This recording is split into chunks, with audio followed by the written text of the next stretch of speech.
Hola a todas las personas que nos ven en este canal. Vamos a darle continuación a la lectura de este libro, La guerra de los dioses y los hombres, escrito por Zecharia Sitchin, ya fallecido.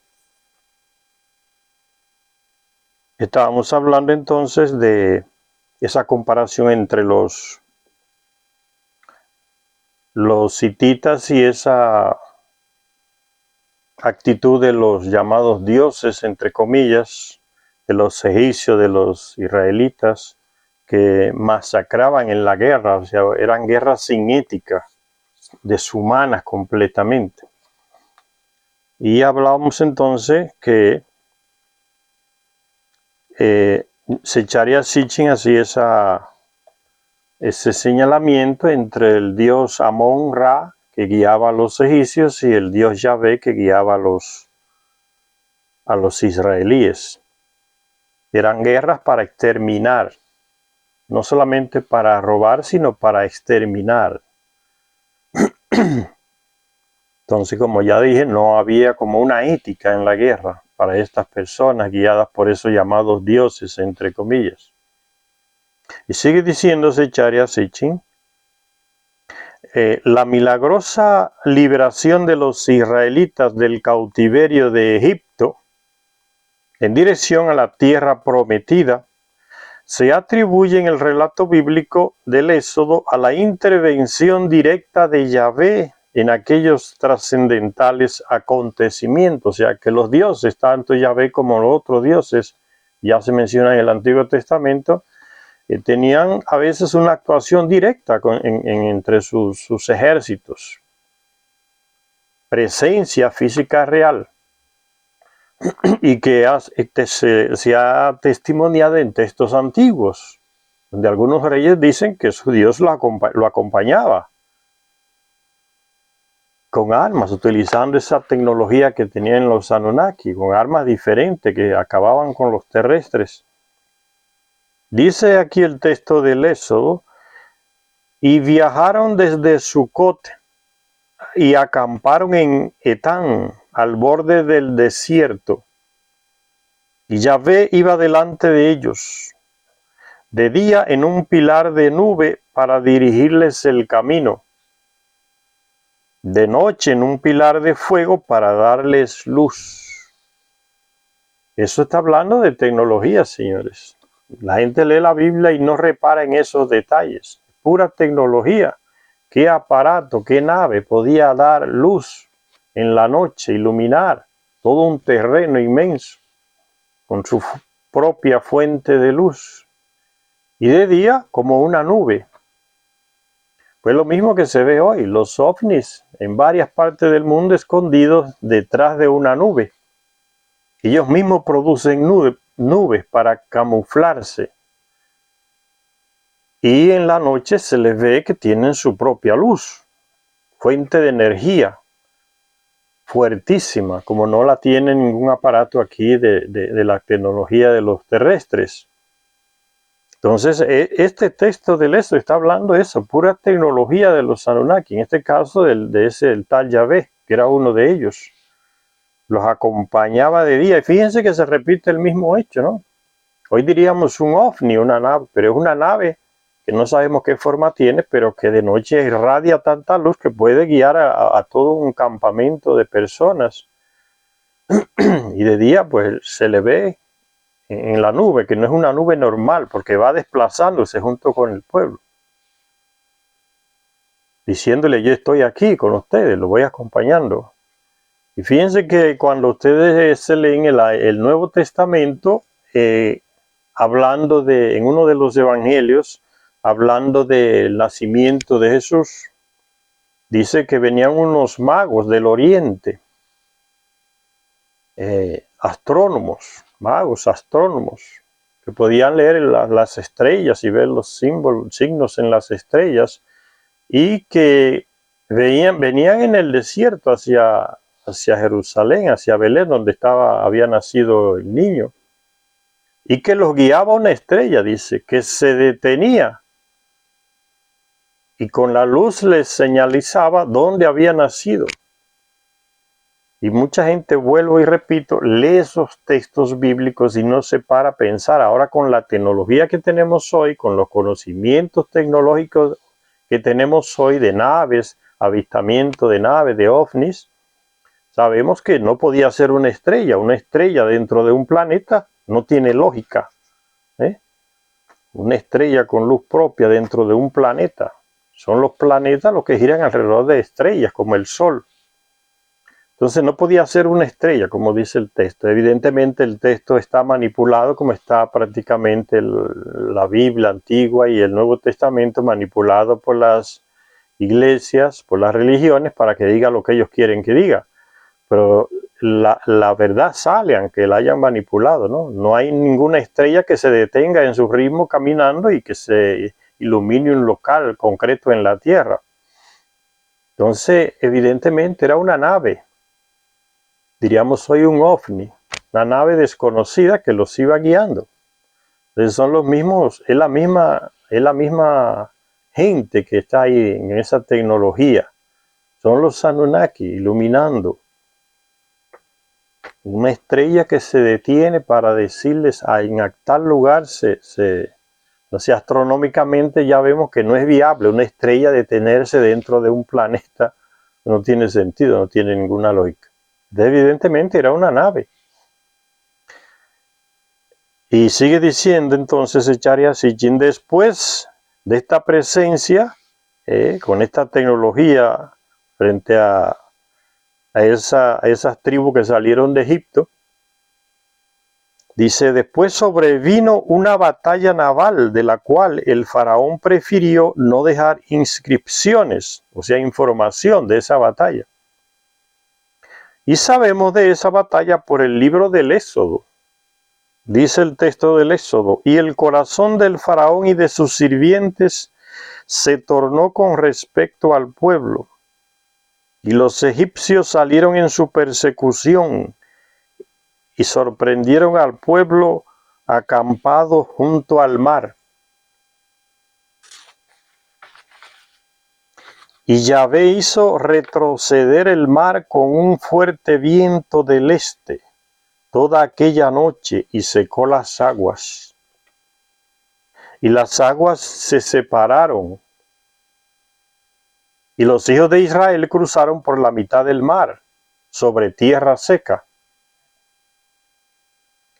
Al romper el día, cuando los egipcios se dieron cuenta de lo que había ocurrido, el faraón dio la orden de que los carros siguieran a los israelitas.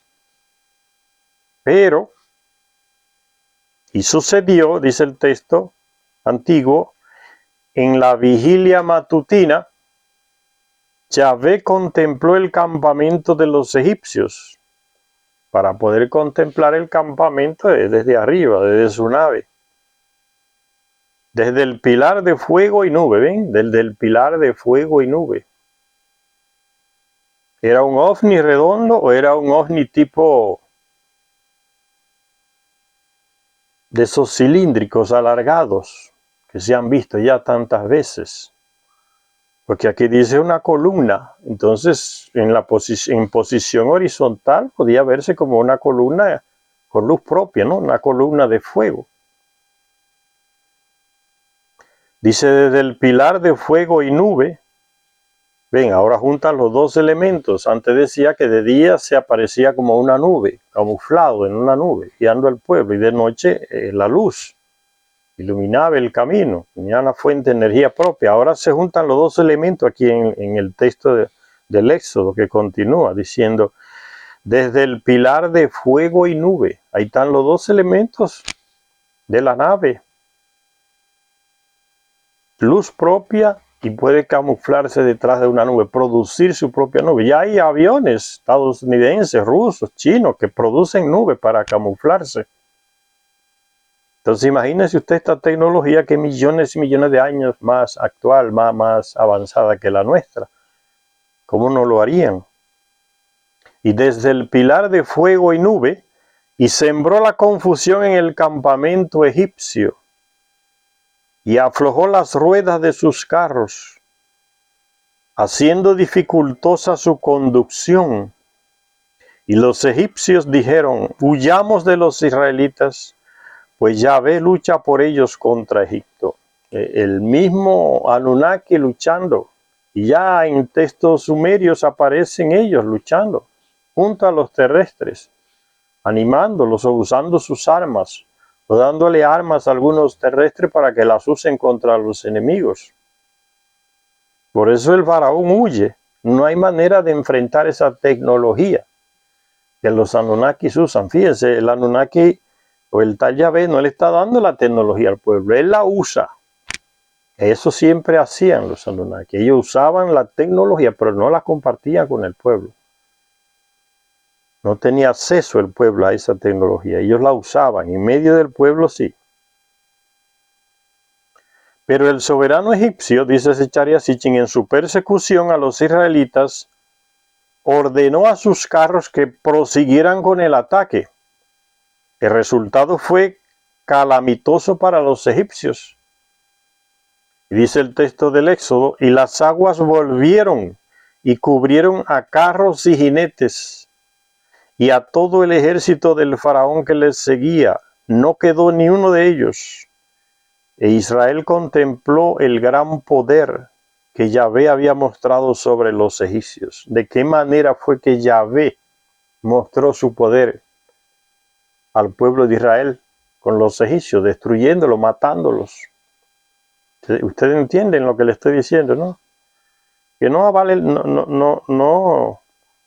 se dejen engañar, porque Dios es misericordioso y amoroso, ¿no? La Biblia no presenta a ese Dios.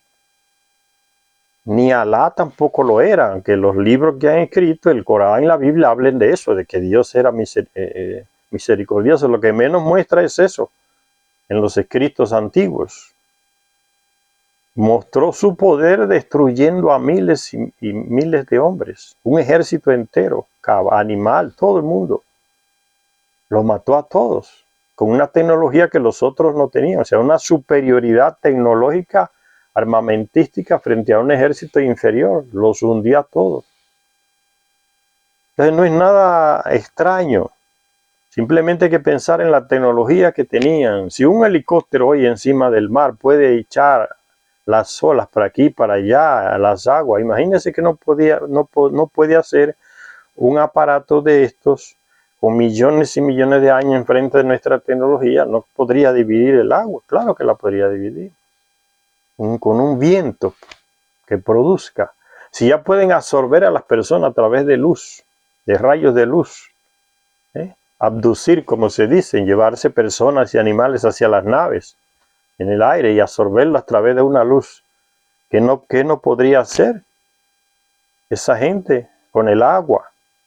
Entonces hay que, ya con la tecnología que uno tiene hoy, los conocimientos que uno tiene hoy, se entiende más esos textos de la Biblia, porque están hablando de una tecnología de millones de años anterior a la nuestra, más avanzada, que todavía no tenemos, pero ya se comprende mejor.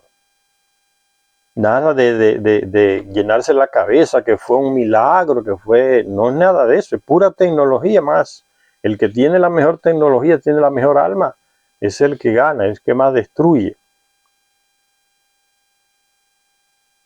Dice Zecharia Sitchin, el lenguaje bíblico es casi idéntico al utilizado por un faraón posterior llamado Ramsés II, para describir la milagrosa aparición del dios entre comillas, el Anunnaki, Amon-Ra, el Marduk. Junto a él, el Marduk aparece junto al faraón, que le servía a Marduk. Describir la milagrosa, dice Zecharia Sitchin, la milagrosa aparición de Amon-Ra junto a él, o sea, junto a Ramsés II, en una batalla decisiva sostenida contra los hititas en el 1286 a.C. O sea, el documento está datado, está con fecha. 1286 años antes de Cristo. Amon-Ra luchando junto al faraón que le servía a él. Recuérdense que el territorio donde comanda Amon-Ra o Marduk es Egipto. En la batalla, dice Zecharia Sitchin, que tuvo lugar en la fortaleza de Kadesh, en el Líbano, lo que hoy es el Líbano, Se enfrentaron 4. Recuerden que los egipcios subieron hasta Canaán, hasta el Líbano, conquistando. Y que los hititas también vinieron del norte y bajaron hasta Canaán, pero no conquistaron ni arrasaron como hacía el faraón, sino que se establecieron como colonos. No exterminaban como hacía el faraón, que llegó hasta allá exterminando y gloriándose de haber matado a miles, quemado todo, arrasado con todo. Lo mismo que hace el tal Yahvé. Anatema, o sea, arrasen con todo, animal, bosques, niños, mujeres, jóvenes, viejos, todo, arrásenlo con todo, es la misma actitud. Dice que Ramsés II estaba allá, salió de Egipto y se fue hacia la península del Sinaí, siguió subiendo y llegó hasta el Líbano, conquistando territorio en nombre de su dios Amon-Ra o Marduk, desde Egipto. Dice que esa batalla fue contra los hititas, aquel pueblo que les decía que tenía más humanidad en la batalla. Era más. Dice, en la batalla que tuvo lugar en la fortaleza de Cades, en el Líbano, se enfrentaron 4 divisiones del faraón Ramsés II contra las fuerzas movilizadas por el rey hitita Muatalis desde todas las partes de su imperio. Concluyó con la retirada de los egipcios, cortando en seco la embestida de estos por el norte hacia Siria y Mesopotamia. Ven, los hititas, expertos en la guerra, que también tenían su dios, hicieron retroceder al faraón. Ya estaba ya en el Líbano, fue desde Egipto, subió y ya estaba en el Líbano, conquistando todo. Los hititas lo hicieron retroceder desde el Líbano hacia Egipto de nuevo. También agotó los recursos hititas, debilitándoles y dejándoles al descubierto. La victoria de los hititas pudo haber sido más decisiva, pues a punto estuvieron de capturar al mismo faraón. Solo se han encontrado parte de inscripciones hititas que tratan de esta batalla, pero Ramsés II, a su regreso a Egipto, derrotado, vio conveniente describir con detalles su milagroso escape. O sea, este hecho de su dios Marduk presentarse personalmente junto a él para salvarlo, que ya lo estaban casi capturando, o sea, los hititas los rodearon. Fíjense la tecnología de los hititas, la técnica de los hititas. Agarrar al jefe en la guerra, agarren al jefe, agarren al faraón, vamos a agarrar al faraón, el ejército se dispersa de una vez. Ya lo tenían rodeado. Y el faraón desesperado clama a Marduk: yo estoy aquí por ti, tú fuiste que me enviaste, ustedes son los que dan las órdenes para uno guerrear, ustedes son los dioses. Ahora, ¿cómo yo salgo de esta? Ayúdame. Dice entonces que el faraón guardó este relato de ese acontecimiento en esa guerra en el Líbano contra los hititas. Y sigue diciendo Sicharia Sitchin, en las inscripciones de las paredes del templo en Egipto, que están acompañadas por detalladas ilustraciones, Ramsés II cuenta que los ejércitos egipcios llegaron a Cades, ya en el Líbano, y acamparon al sur, preparándose para la batalla. Pero sorprendentemente los enemigos hititas no se lanzaron al combate. La técnica de los hititas, no atacaron. Entonces Ramsés ordenó a 2 de sus divisiones que avanzaran hacia la fortaleza de los hititas. Fue entonces cuando aparecieron de la nada los carros hititas, ¿ven? Hacían de cuenta que estaban a la defensiva. Cuando el faraón ataca, le sale en la retaguardia compañías hititas, la técnica de los hititas. Entonces Ramsés II ordenó a 2 de sus divisiones que avanzaran hacia la fortaleza, ya que los hititas no se decidían a atacar. Fue entonces cuando aparecieron de la nada los carros hititas, atacando por detrás a las divisiones egipcias que avanzaban y provocando el caos en los campamentos de las otras 2 divisiones. Descontrolaron todo el esquema que tenía el faraón, los hititas, con esa técnica de ataque. Cuando presas del pánico, las tropas egipcias se pusieron en fuga descontroló toda la formación, entonces sálvese quien pueda. Ya no hay un orden ya para seguir en la batalla. Los hititas descontrolaron el orden que tenían los 6, entonces se desperdigaron, como se dice. Cada uno cogió su camino de las divisiones del faraón. Presa del pánico, dice. Cuando presas del pánico las tropas egipcias se pusieron en fuga, Ramsés se dio cuenta de pronto de que su majestad estaba totalmente solo con su guardia personal. Sálvese quien pueda. Descontrolaron el orden que tenía el ejército egipcio, se desbandaron y dejaron solo al faraón. Sálvese quien pueda. Dice que solo que cuando él percibió, se sorprendió porque solo estaba él y el que guiaba el carro de él.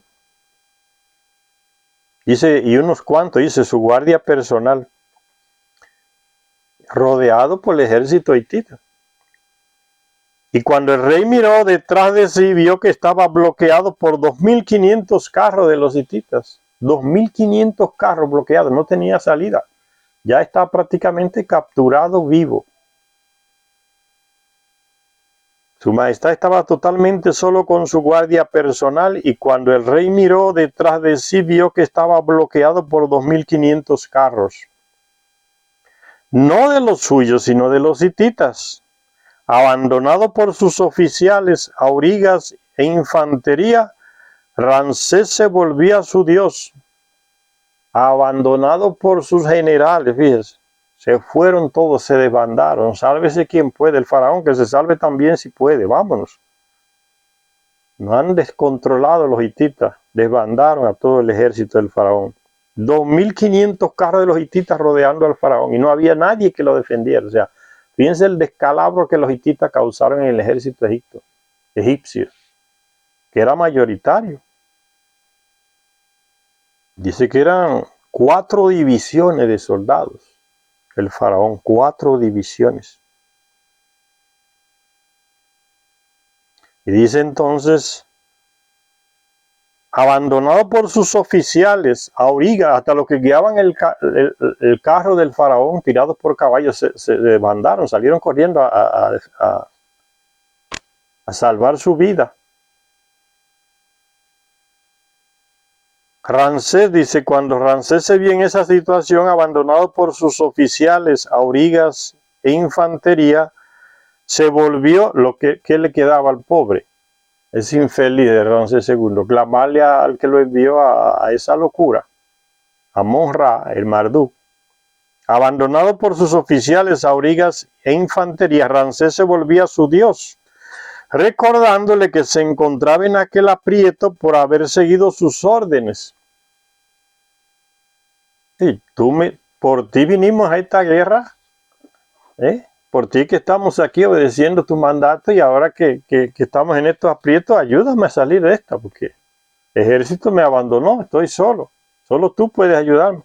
Ramsés sabe que Marduk tiene la tecnología para hacer lo imposible. Salvar a este hombre abandonado por todo el ejército rodeado por 2.500 carros de los hititas armados. Ramsés sabía que ese hombre solo él podía sacarlo de esa situación. Ejército terrestre no podía. Pues él sabe que hay una tecnología en las manos de esas personas, llamados dioses, que pueden conseguir lo imposible. Y no es eso lo que le dice el llamado ángel. El ángel es un mensajero, le dice a María. Cuando le dice, mira, tú vas a tener un hijo, y María le dice sorprendida, pero si yo no he tenido relaciones con ningún hombre. Y el mensajero le dice, bueno, para ti es imposible, para Dios no. Ya la tecnología. Podían tener relaciones con una mujer y ella ni se enteraba con quién era. Pero estaba embarazada. Y así sucedió. Para ti es imposible, María, para Dios no. O sea, para ellos, con tecnología de millones y millones de años delante de nosotros, lo que para nosotros es imposible, para ellos no lo es. Y Ramsés II sabe eso. rodeado por 2.500 carros solo, sin ejército, con unas cuantas flechitas que le quedaban. Hasta el que guiaba el carro, tirado por caballos, salió corriendo y se fue. Ya sabía que no había salvación, se fueron, lo abandonaron, ya. Era la vida de ellos o quedarse ahí con el faraón. Y el faraón procura lo único que él sabe que puede salvarlo. Ya, si usted quiere llamarle milagro, lo que sea, pero él está hablando de tecnología. Solo esta gente pueden salvarme en esta situación. No hay nadie que lo pueda hacer. Y dice que el texto donde está hablando el faraón narrando la situación, dice, y su majestad dijo, o yo, mejor dicho, de Ramsés II, y yo dije, ¿y ahora qué, padre mío, Amón-Ra? ¿Acaso un padre va a olvidar a su hijo? ¿Acaso he hecho algo sin ti? Ya todo lo que estoy haciendo en esta guerra conquistando territorio es porque tú me lo has ordenado, siguiendo tus órdenes. ¿Acaso he hecho algo sin ti? Todo lo que hice o dejé de hacer no fue de acuerdo con tus mandatos. Es el reclamo y el grito de ayuda que le lanza al faraón a Amón-Ra. ¿Qué tecnología tenían los Anunnaki que podían escuchar a las personas donde estaban? Nosotros no la podemos imaginar, porque son millones de años delante de nosotros. Pero lo hacían, escuchaban a las personas donde quiera que estaban. Y se aparecían inmediatamente, ahí, si querían. El ser humano, el que no conoce, le llamará milagro, pero es pura tecnología, señores. Y después de este reclamo, dice Secharia Sitchin, al recordar al dios egipcio, Amón-Ra, que el enemigo se debía a otros dioses, ¿ve? Ellos siguen, los hititas siguen a otros dioses, a otros Anunnaki también. Los israelitas siguen a otro, al tal Yahvé. Entonces los egipcios siguen a Amón-Ra. Al recordar al dios egipcio que el enemigo se debía a otros dioses, o sea, no eran seguidores de él, de Amón-Ra, Ramsés siguió preguntando, ¿qué son estos asiáticos para ti, oh Amón? Estos desgraciados que no saben nada de ti, oh Dios. Y esas frases la dice también, se le dice al Dios de Israel. Y mientras Ramsés seguía implorando a su Dios, Amón, para que le salvara, pues los poderes del Dios eran mayores que los de millones de soldados de a pie. ¿Sí? Los poderes del Dios, ¿cuáles eran los poderes del Dios? La tecnología, las armas, señores. La tecnología y las armas que tienen, ese es el poder. Que con ese poder es capaz de destruir un ejército entero. El Yahvé destruyó al ejército del faraón cuando fue a atacar a los que salieron de Egipto ahí en el mar, estaban al lado del mar. Así como dice el texto, mostró su poder. O sea, el poder es la tecnología y las armas que tiene, que para un terrestre es imposible, para ellos no. Dice, pues los poderes del Dios eran mayores que los de millones de soldados de a pie, de cientos de miles de aurigas. Frente a esa tecnología de los Anunnaki no valían miles de infantería o de aurigas guiando caballos de guerra. No adiantaba. No. La tecnología de ellos superaba todo eso.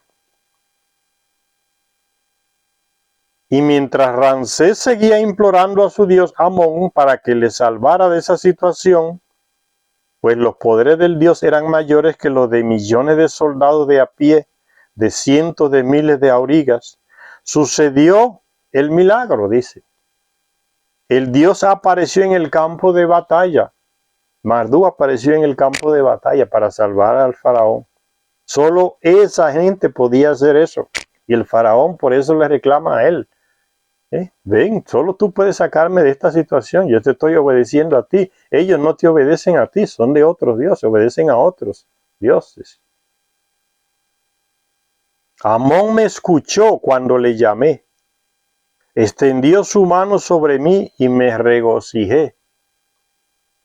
Se puso detrás de mí y gritó. Ve, está diciendo hasta los detalles. Ramsés estaba solo con el carro porque hasta los aurigas se fueron corriendo. Se quedó solo. Entonces, Ramsés tiene los caballos, sujetando los caballos. La auriga ahora es él, porque la auriga se le fue. Y ahí aparece Amon-Ra donde detrás de él. Y le dice, arrea los caballos. Fíjense. Llegó Marduk, llegó Amon-Ra, se puso detrás de mí, dice el rey. El rey está guiando los caballos y Amon-Ra en el carro se coloca detrás de él. ¿Qué le dice? Adelante, adelante, o sea, arrea los caballos. Vámonos, vete para el frente. No importa lo que tú pienses que es imposible. Métele a los caballos, vamos para el frente a correr. Adelante, adelante, le dice el dios Amon-Ra. Ramsés, amado de Amón, estoy contigo. Esas son las palabras que le dice Amon-Ra a Ramsés.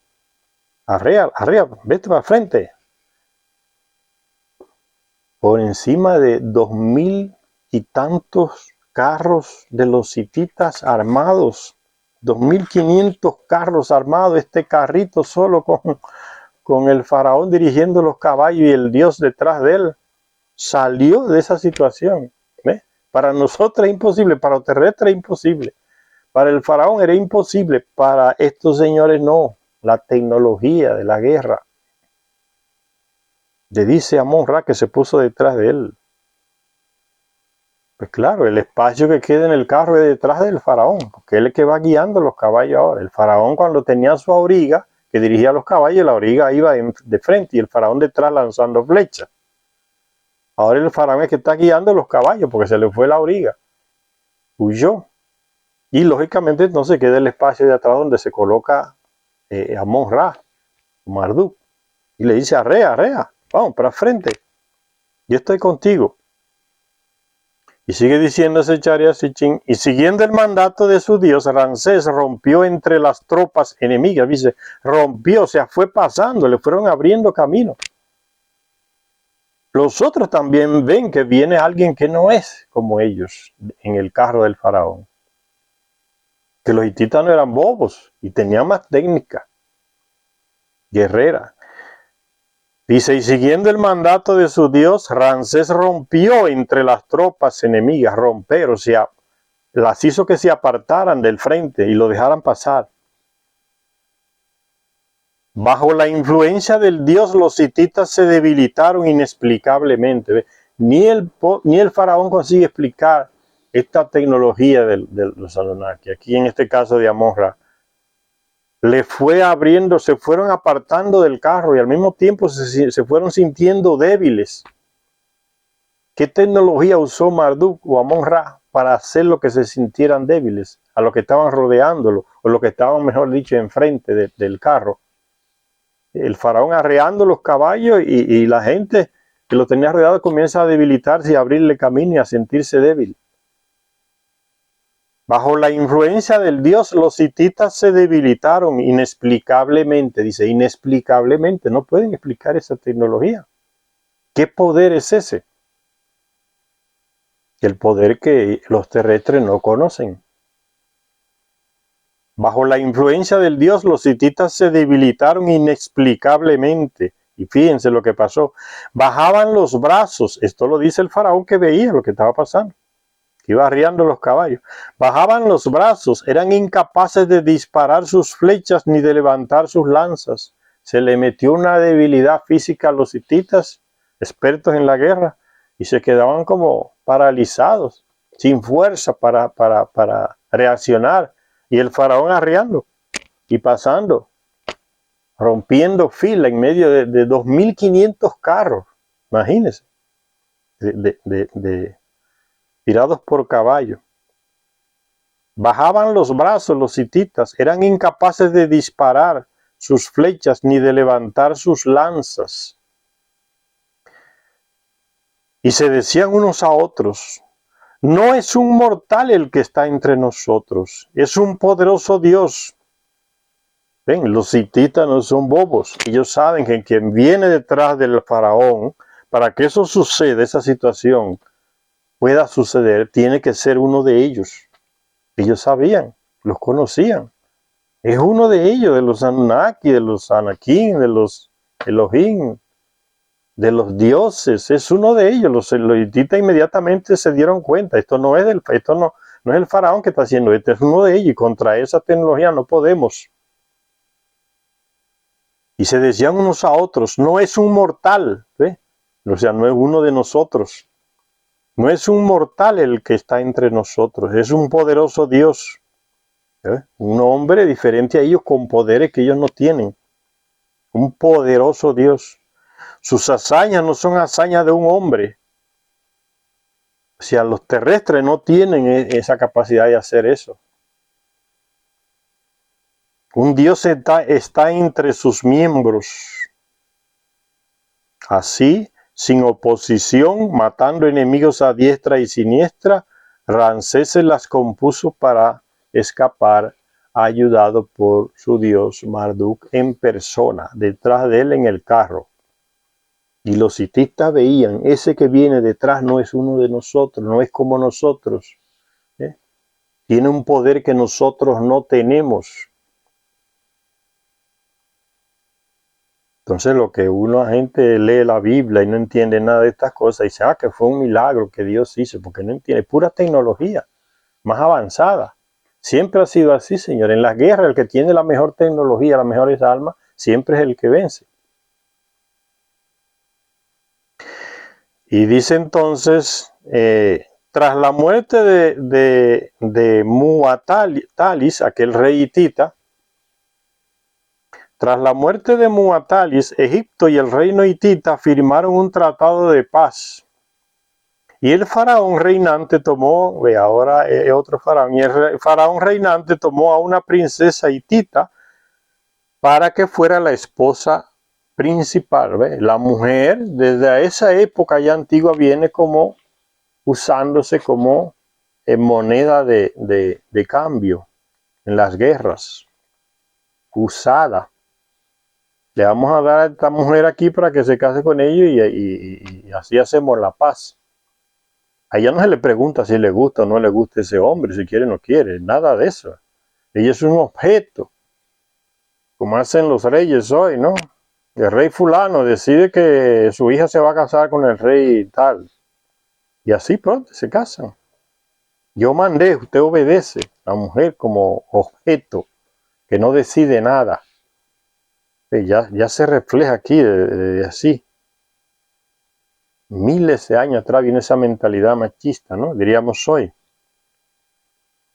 Entonces, hacen la paz porque Egipto no puede vencer a los hititas. Y los hititas con esa batalla quedan muy debilitados frente a una tecnología. Parece que el dios de los hititas no les ayudó ahí. O ellos no recurrieron a sus dioses. Pero el dios del Egipto aquí del faraón sí se presentó en una situación crítica de casi de muerte inmediata del faraón Ramsés II, que se dice que era hijo de Amon-Ra con una terrestre. Ellos tenían eso, tener hijos con terrestre, para ellos era como un juego. Entonces después que ese rey que luchó contra Ramsés II ya había muerto, entonces subió otro faraón, se reúnen los dos gobiernos, los hititas y los egipcios, y hacen un acuerdo. Vamos a sellar la paz. Yo me caso con una de esas mujeres, una princesa de ustedes, y sellamos la paz a través de ese gesto, con ese objeto humano, la mujer. Y el faraón reinante tomó a una princesa hitita para que fuera la esposa principal. O sea, tenía varias esposas, varias concubinas. Y la hitita llega, él es entregada como para que sea la esposa principal. O sea, el hijo de ella es que tiene derecho a heredar al faraón, que es la esposa principal. Y sigue diciendo entonces, Sicharia Sitchin, era necesaria la paz, porque tanto los hititas como los egipcios sufrían cada vez más los ataques de los pueblos del mar. Serían los llamados fenicios. o algunos pueblos griegos, como se dice hoy. Los pueblos del mar estaban avanzando y atacando, y esa lucha entre los hititas y los egipcios lo dejó a los dos imperios debilitados. Entonces aquellos que vienen del mar atacando van entrando con más fuerza. Entonces estos dos que se guerreaban entre ellos, egipcios e hititas, deciden unirse para enfrentar a aquellos pueblos del mar, o sea que venían en barcos de otros lugares y estaban tomando mucha fuerza. Encontraban a estos dos reinos debilitados. Era necesaria la paz porque tanto los hititas como los egipcios sufrían cada vez más los ataques de los pueblos del mar. ¿Quiénes eran? Invasores de Creta, una isla ahí de Grecia, Creta, y de otras islas griegas. Estos se habían afianzado en las costas mediterráneas, grandes navegantes. Se habían afianzado en las costas mediterráneas de Canaán hasta convertirse en los llamados filisteos bíblicos. Pero sus ataques sobre el mismo Egipto fueron rechazados por el faraón Ramsés III, ya no es el segundo, que salvó Marduk contra los hititas, ahora es Ramsés III, su continuador, que conmemoró las escenas de la batalla en las paredes del templo.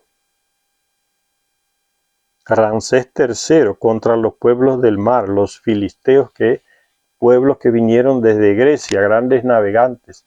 Y ahí se le llamó filisteos. No era el nombre no era ese el nombre de ellos, son los cananeos ahí, los hititas y los otros que le ponen ese nombre, ¿no? Los filisteos, pueblos del mar, dicen.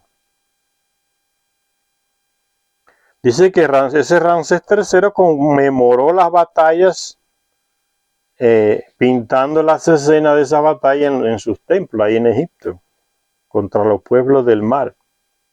Y este faraón, Ramsés III, atribuyó sus victorias a su estricta adhesión a los planes del todo señorío. Mi augusto y divino padre, el Señor de los dioses, ese era el mismo que salvó a su padre, Amón-Ra, Marduk, a quien había que atribuir las victorias, pues era Amón-Ra el que iba detrás de él destruyéndolos. ¿Ven? De nuevo, la misma actuación de Amón-Ra. Mueren las personas, los terrestres, el hijo, el nieto, el bisnieto, el tataranieto, y estos señores siguen vivos. Por eso los terrestres se les dicen los inmortales, los señores inmortales, los grandes señores, porque tienen un ciclo de vida, lo son los Anunnaki, ¿no? Un ciclo de vida, el ciclo de su planeta Nibiru. Tienen un ciclo de vida que llega hasta miles de años terrestres, diferente al de nosotros, que nuestro ciclo de vida, como yo dije en un video anterior, está ligado a la vuelta de nuestro planeta alrededor del Sol. Una vuelta de nuestro planeta alrededor del Sol es un año en nuestra vida.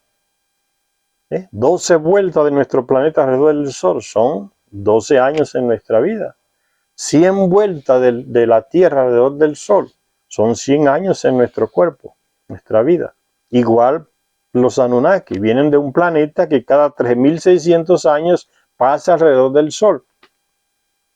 Entonces un Anunnaki aquí en la Tierra, tener 3600 años es simplemente una vuelta que ha dado su planeta alrededor de nuestro Sol, pero ya que han pasado varias generaciones, entre 1600 años. Por eso lo de aquí le llaman los inmortales. No son simplemente un ciclo de vida diferente, más largo, de acuerdo con la órbita de su planeta. Pero ellos nacen, crecen y mueren igual que nosotros, solo que un ciclo de vida más largo. Y entonces ese Amón-Ra hace lo mismo con el padre y con el hijo, con Ramsés II y con Ramsés III. Va detrás de él, ayudándolo en la batalla, y vence a los pueblos del mar con la ayuda de Ramsés, de Amón-Ra. El sangriento sendero del hombre en sus guerras, dice Zecharia Sitchin, contra sus semejantes, en nombre de los dioses, como dice, hablando de la bendita guerra que le enseñan los Anunnaki a los terrestres. El sangriento sendero del hombre hasta el día de hoy, señores. ¿Cuántas bombas ha mandado Estados Unidos, señores? ¿Cuántos millones de personas inocentes ha matado Estados Unidos? Y se vanagloria de eso. ¿Cuánta deshumanización de estas personas, señores? De estos gobiernos estadounidenses. Matar miles y vanagloriarse de eso.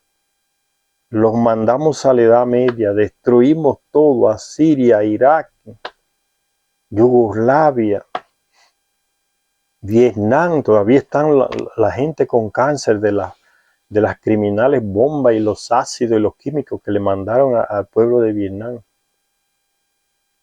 ¿Cuántas invasiones de su historia han tenido un 85% de su tiempo haciendo guerra a otros países, los estadounidenses, los gobiernos estadounidenses? Sangre, un rastro sangriento que no acaba. Parece que se vayan en ella para tomar más fuerza porque siguen hablando de guerra. Mandémosle armas a los ucranianos, que se mate hasta el último ucraniano allá, pero que jodan a los rusos de cualquier manera. Ojalá lo debiliten, así nosotros lo podemos atacar más fácil. Pero que se maten los ucranianos y le mandan armas y armas a los pobres ucranianos allá. Nosotros ponemos el dinero y que vuelve a nosotros y los ucranianos ponen los cuerpos. Que enfrenten a los rusos y que los rusos los maten por miles.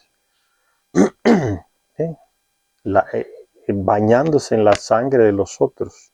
Por eso dice Zecharia Sitchin, el sangriento sendero del hombre en sus guerras contra sus semejantes, no contra los Anunnaki, contra sus semejantes. Y viene a la mente lo que hacen los policías en Perú, lo que hacían los policías en Colombia en el gobierno pasado de Iván Duque, de Uribe. Lo que hacen muchos militares, policiales, militares, en nuestros países, en Europa y en Asia, es la misma formación que reciben, ¿no? Cuando hay que darle al pueblo, le dan con esa rabia y ese odio como que están luchando contra su mayor enemigo. Y son sus propios ciudadanos, son sus propios compatriotas. Nunca hacen eso con un estadounidense, con un israelense, que son los que le dan los entrenamientos. El enemigo es su propio pueblo, que sale a protestar a las calles. Gas y balas de verdad, y le meten tiro en la cabeza y en el pecho, no se importan.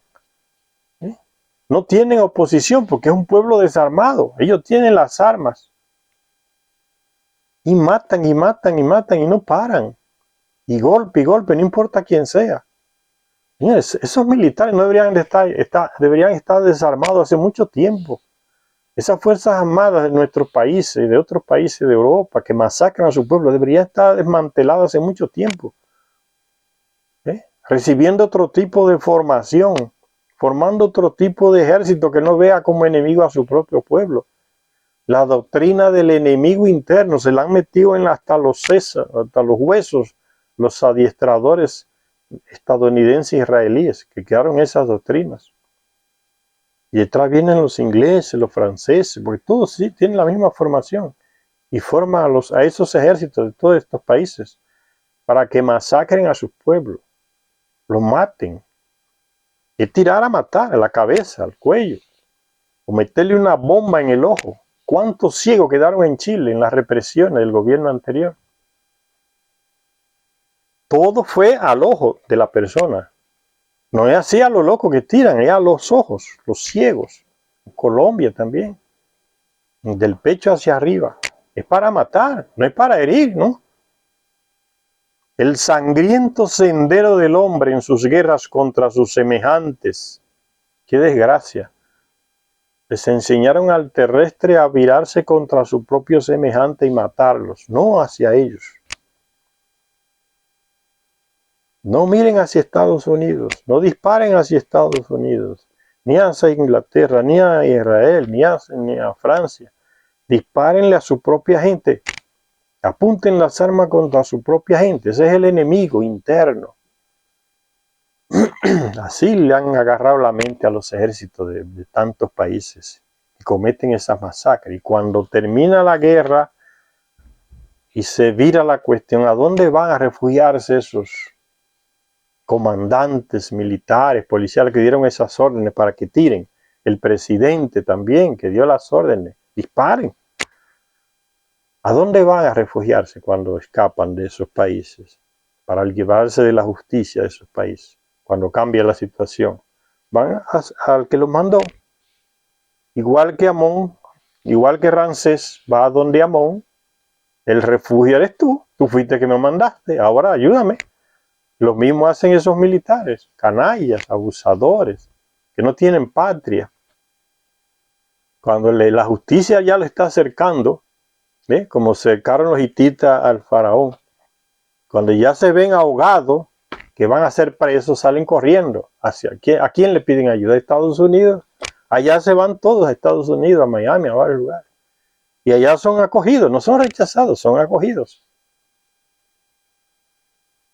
Se van a su Dios, al que los mandó, que hicieran eso, los formó así para que dispararan, reprimieran el enemigo interno. Por eso se van todos allá.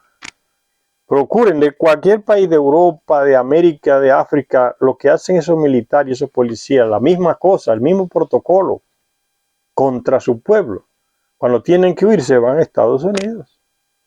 Ese es el Amón-Ra de ellos. Es el que los formó. Es por ello que están haciendo eso. Es por ese Dios que están haciendo eso contra su propio pueblo. El sangriento sendero del hombre en sus guerras contra sus semejantes, en nombre de los dioses, nos lleva ahora de vuelta a Mesopotamia,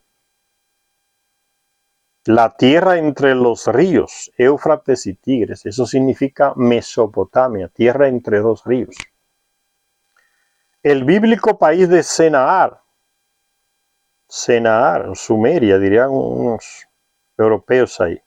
Allí aparecieron las primeras ciudades, tal como se encuentra en Génesis 11, con construcciones de ladrillo y torres que alcanzaban los cielos, porque allá fue donde los Anunnaki le enseñaron a los terrestres a construir ciudades, a hacer planos, les enseñaron arquitectura y varias otras artes y ciencias. Por eso allá comenzaron.